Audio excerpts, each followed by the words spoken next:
வணக்கம். நான் தான் உங்கள் பசுபதி ரிப்போர்ட்டர் பேசுகிறேன். நேற்று வந்து ஒரு அதிகபட்சம் ஒரு மணி நேரம் தான் நல்லா பெஞ்சிருந்தா, 1 மணி நேரம் தான் மழை பெஞ்சிருக்குன்னு சொல்லலாம். அந்த 1 மணி நேரத்து மழையிலே பார்த்தீங்களா எவ்வளோ தூரம் தண்ணி தேங்கி நிற்கிதுங்கிறது.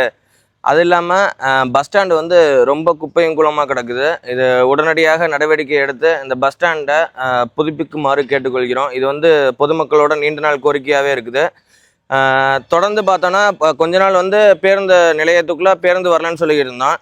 ஆனால் இப்போ பேருந்து வந்துமே அது வளைஞ்சு போகக்கூடிய சூழ்நிலை இல்லாததுனால உள்ளே இறக்கி விட்டு திரும்பி அதே தூரத்திலே வளைஞ்சு போகிறாங்க. இதனால தான் பேருந்துக்கு உள்ளே வரவே யோசித்தாங்க ஃபஸ்ட்டு.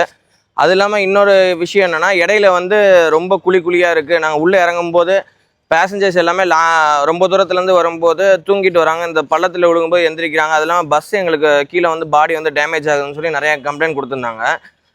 ஆனால் இப்போ பார்த்தோம்னா திரும்பியும் அந்த பிரச்சனை தான் இருக்குது. இங்கே நீங்கள் வேணால் பாருங்களேன், உங்களுக்கு காமிக்கிறேன். அங்கே பஸ் ஸ்டாண்டுக்குள்ளே எவ்வளோ குப்பையும் கூலமாக இருக்குங்கிறத நீங்களே பாருங்கள்.